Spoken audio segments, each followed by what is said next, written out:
right, welcome, ZASLOW Show 2.0. It is a Wednesday, the 18th of January. Good to have you aboard. Today's a very, very special day. Your favorite little radio host, your two-time champion broadcaster, is having a birthday today. 42 years old, your two-time champion broadcaster is today. Appreciate all the folks who have reached out. If you're listening right now in the future, it's very likely still my birthday. So again, I appreciate everybody who's been reaching out today. Thanks so much. Not doing anything special tonight. Going out on Friday night. Going Friday night to the Dania Improv to see my favorite comedian, going with some friends. Go see Brian Callen at the Dania Improv. He's my favorite. So we've seen him. I've seen him 2 or 3 times. But he's here, Dania Improv this Friday night. Really looking forward to that. So we're going to go out. We're going to celebrate my birthday. Big birthday week in the ZASLOW Mansion household. My son turns 14 this weekend. So this is a fun week. So I'm in a good mood overall. And by the way, of course, ZASLOW Show 2.0. Everything ZASLOW Show 2.0. Always brought to us by Anidjar and Levine accident attorneys. If you're dealing with an injury from an accident, 800-747-FREE. My guys over there, Glenn Levine, Mark Anidjar, Ellie Anidjar, they will make sure that you get taken care of, you get the money that you deserve. 800-747-FREE, that's 800-747-3733. And, none of this right here, seriously, none of this is possible without those guys believing in me from the get-go. So I'm super appreciative, and I owe those guys a lot. So Anidjar and Levine accident attorneys, 800-747-3733. I'm in a pretty good mood today, except for the fact that, I've been bummed out a little bit this morning where, man, the wrestling world is very sad today. There's a couple of news and notes that are not fun about pro wrestling. Kevin Nash, Big Daddy Cool Diesel, has been in the news cycle as far as the pro wrestling media the last 24 hours. He does a podcast and he's talking about killing himself on the podcast. He's talking about putting a gun in his mouth, and his son passed away a few months ago, who he was very close with, and he's obviously, predictably, having a very difficult time with that. And so he comments that he made on his podcast yesterday, he's now, got everybody on high alert. And it's heartbreaking what he's saying there. You could see he's hurting, and it's very, very sad. So that bums me out. And also, late last night, got news that the Briscoe brothers, who are an all-time great pro wrestling tag team, they wrestle for Ring of Honor, and one of the Briscoe brothers, Jay, not his real name, but one of the Briscoe brothers, Jay, was in a car accident with his family yesterday, and he died. And I don't, the details are sketch. And, but apparently, one of his daughters may have been hurt also. I think the wife sent out a message that the daughter is heading into an emergency surgery. But Jay Briscoe, one of the all-time great tag teams, the Briscoe brothers, he dies in a car accident yesterday with family on board. Again, details about other family members are sketch, but really lousy morning/night last night in the pro wrestling world. I don't know a ton about the Briscoe brothers, but I do know they were beloved, hardcore, and just everyone has such nice things to say about them. So really, really sad day. It bums me out about both of those things. Really bums me out. So, by the way, coming up today, we're going to talk to Steve Macklin from Impact Wrestling, and he's going to join us later on in the show. He's not going to be asked about the passing of Jay Briscoe, although I'm sure he would have a lot to say about it. I'm not going to ask him about the passing of Jay Briscoe because I taped the interview yesterday. So I want to, full disclosure there. I don't want you to hear Steve Macklin on the show, Impact Wrestling. They're in Kissimmee, actually, this weekend, right up the road. I don't want you to think, wow, ZASLOW, how can you not ask about Jay Briscoe? That's how come. Because I taped with Steve Macklin before the accident. So just want to put that out there. Hey, Nick Costos is going to join us. He'll lighten the mood. Our pal Nick Costos. If you're a ZASLOW Show listener, you know Nick Costos used to join us every week for the last 2 or 3 years. He will make his ZASLOW Show 2.0 debut coming up in a few minutes. We're going to get him on soon. We're going to talk NFL divisional weekend. We're going to get the big plays. We're going to get the hot plays from our pal Nick Costos there. So he'll let us know as far as what's going on with the divisional playoffs. So I'm sorry to get it off on a bummer of a note. I kind of felt like I started off with a good note because it is your boy's birthday today. And then, it's a bummer because you got just lousy news and you got a death as far as a pro wrestler. Excuse me. But I just had to get that out of the way, had to get that off my chest. I finished last night. I want to start off with the Panthers, actually. Panthers yesterday, crushing loss, man, in Toronto. Before I want to get to that, I finished last night, so I was bummed about the Panthers' loss, and I'm like, all right, let's watch Blackbird. So I've been watching this Blackbird. It's 6 episodes, miniseries based on a true story, Apple TV. Again, I forget who recommended it to me, but man, shout out, because I love prison movies or TV shows, and I finished Blackbird last night. I loved it. So if you haven't heard me talking about Blackbird for the last few days, it stars Taron Egerton, who is terrific, and Paul Walter Hauser, who just won a Golden Globe, and an incredible performance from now the late Ray Liotta, who I believe died during the filming of this, and he was... I feel like Ray Liotta died too young, although he wasn't a young man, but I feel like Ray Liotta died too young. What a performance to go out on. That's a good final performance from Ray Liotta. He was sensational in this show. Not a huge role, but played an important role, and he was great. Anyway, the show I told you, the show is about Taron Egerton plays this Jimmy Keene, who is it's a true story, who is, popular guy, athletic, good-looking bachelor, and he's a drug and a gun runner. And he gets pinched. He has to go to prison for 10 years, and they make him a deal. Excuse me. Once he's in prison for a little bit, the FBI comes and makes him a deal that they want to transfer him to another prison, which is like hell on earth. This is the worst kind of prison. They want to transfer him to that prison, and he needs to cozy up to this guy who is a convicted pedophile / serial killer who might be getting out on a technicality, might be able to get out based on his appeal. They want him to cozy up to him and get a confession and find out where all the bodies are buried so that they can nail him and make sure he never gets out of prison. That's the show. And no spoilers, won't give you anything. I finished it last night. Loved it. Just a fantastic show. And I will tell you, this is a weird thing, okay, for me. I don't know if anyone else feels this way. By the way, you can always hit me up at ZASLOW SHOW and on Twitter, which, by the way, for Twitter, because this piece of shit Elon Musk has canceled the third-party apps like Tweetbot, I found this new Twitter application, third-party app called Phoenix. I wonder if anyone has used it, because I started using it this morning because I can't use the native Twitter app. It's god awful. But this Phoenix is pretty good, so I started using that this morning. Anyway, it's Elon Musk. A big F you. Right there for you. I hate you. I hate your guts. So anyway, what was I saying? So you can tweet to me at ZASLOW Show, or you can get at me on Instagram, or I'm obviously an influencer at ZASLOWJ. But I love interacting with you guys. Anyway, so yeah, this Blackbird, fantastic show. Cannot recommend it enough. All right, so you go back and you watch that if you like the prison movies. But here's a weird thing for me. Does anyone else? Does this happen to anybody else? When you're watching a story like that, and you're dealing with, I mean, this is a serial killer who is raped and murdered little girls, teenagers, but little girls, and it's awful. Does this happen to anyone else where, at the end of a movie or a series where it's a true story, I always like where they tell you where the characters are today, what they're doing today, like they put the text on the screen, they tell you so-and-so is doing this now, so-and-so is doing this.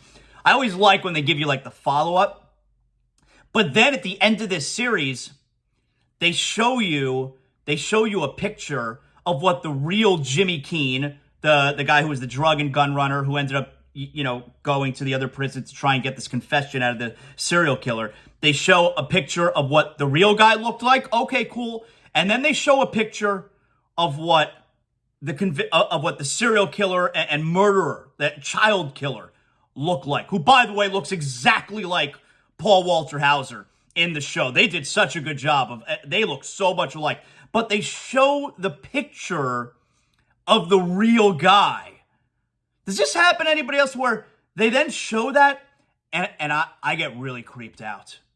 It makes me upset when I see the picture of the real people, because I know they're telling you it's a true story, it's based on a true story, but it becomes like really real when they show the picture. You know what I'm saying? It really creeps me out when you see what the real person looks like, and especially when the real person is still alive. Like, he's still in prison, this guy. Which I guess I kind of gave a little bit of a spoiler there, but whatever. Go back, go watch the show. That creeps me. Does that creep anyone else out?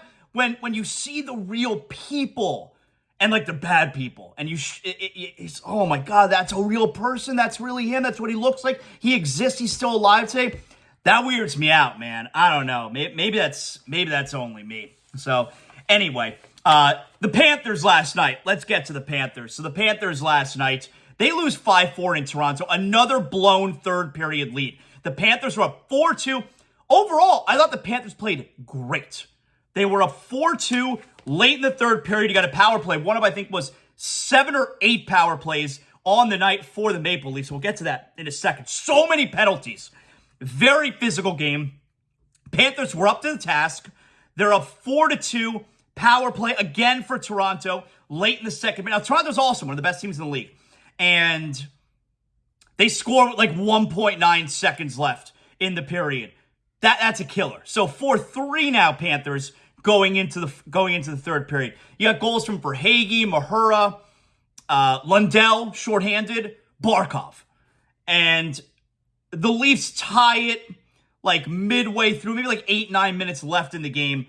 The Leafs would tie it. You saw it coming a mile away. Bobrovsky was actually excellent yesterday. So it's 4-4. They blow another third period lead, go to overtime. Panthers, they can't get anything going in overtime, and the Leafs wind up winning. So the Panthers get a point. You felt like you should have had 2. Heartbreaking loss, and aggravating because, again, it's not like the Panthers came back in the third period to tie it and then lost in overtime. Panthers were up 2 goals. They blew another 2-goal lead, and they wind up coming away with just a point in Toronto. Now, in the last 8 games, I think the Panthers are 5-2-1 in their last 8 games. Tomorrow they're at Montreal. Montreal sucks. So you got a chance here to continue a really good stretch. They've been playing their best hockey of the season. But man, that was a frustrating game last night with all the penalties. And so this adds a little bit of context. Panthers coach Paul Maurice, the murderer of fun, you may know him as. Paul Maurice has a long history with one of these referees from the game last night. Matter of fact, either last year or a couple years ago, Paul Maurice got thrown out of a game when he was the coach of Winnipeg by this referee. And you never see coaches get thrown out of hockey games. Never happens. So rare.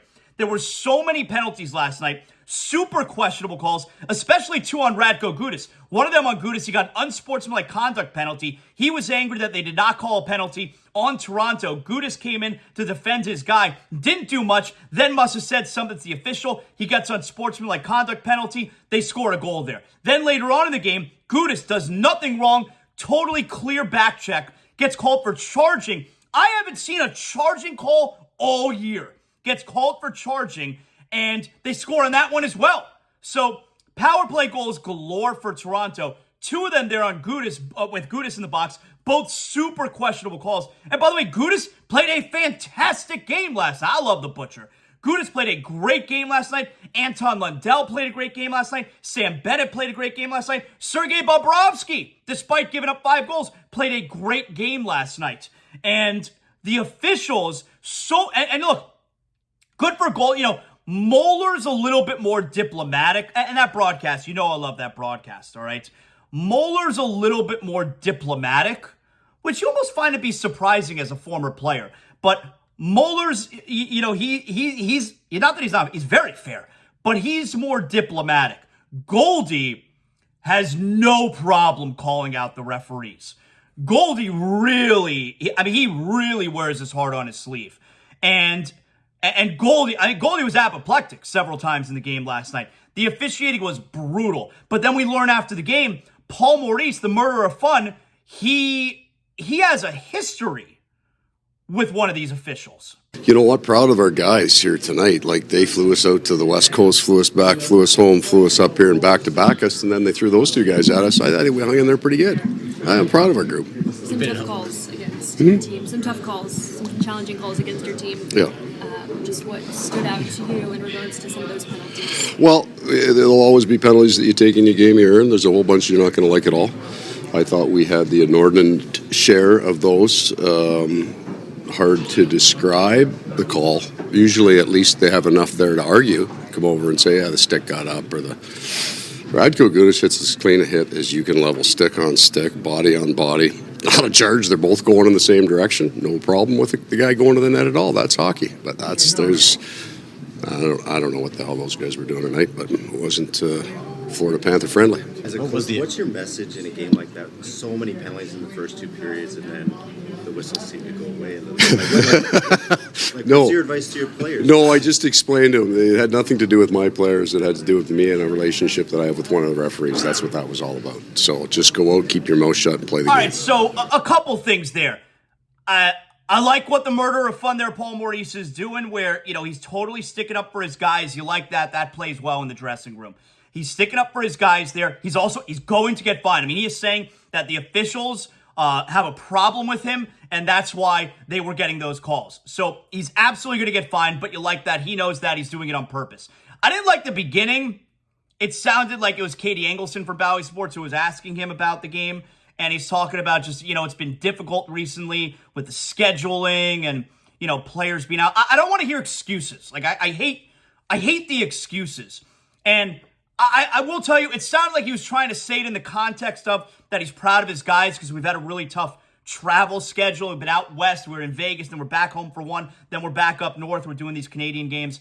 And so I think he was trying to give his guys credit and talk about how hard they've been working, but it comes off sounding like excuses, and I don't think a Panther fan wants to hear that. But that aside, yeah, he's going to get fined. He's saying the officials had it out for him. And these calls, like he mentioned the Gudas charging call there.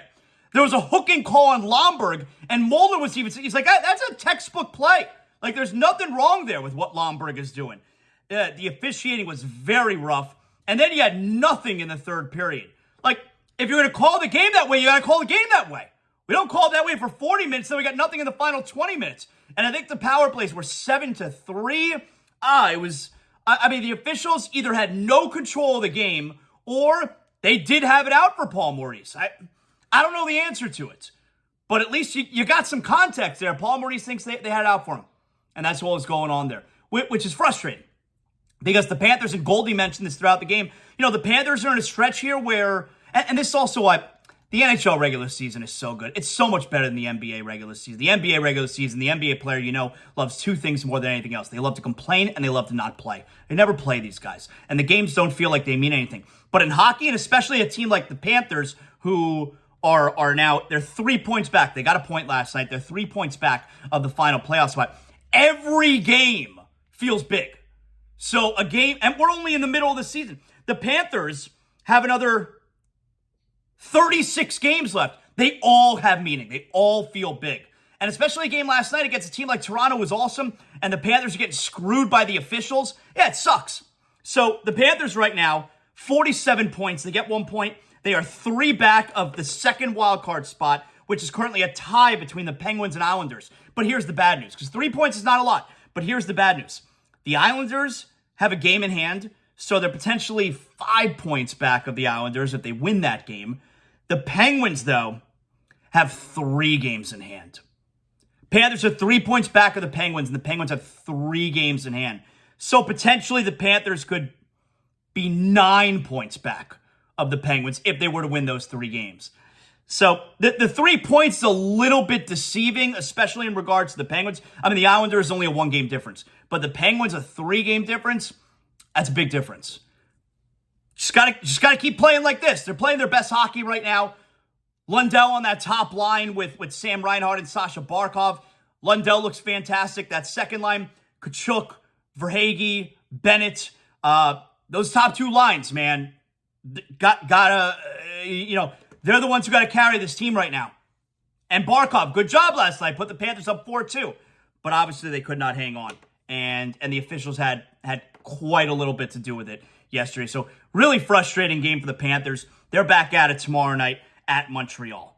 All right, so all guests on ZASLOW Show 2.0. Let's get into the football here. All guests on ZASLOW Show 2.0 are brought to us by our official beer, Johnny Cuba, a refreshing German lager in a can. We're talking European roots, but with that Caribbean soul.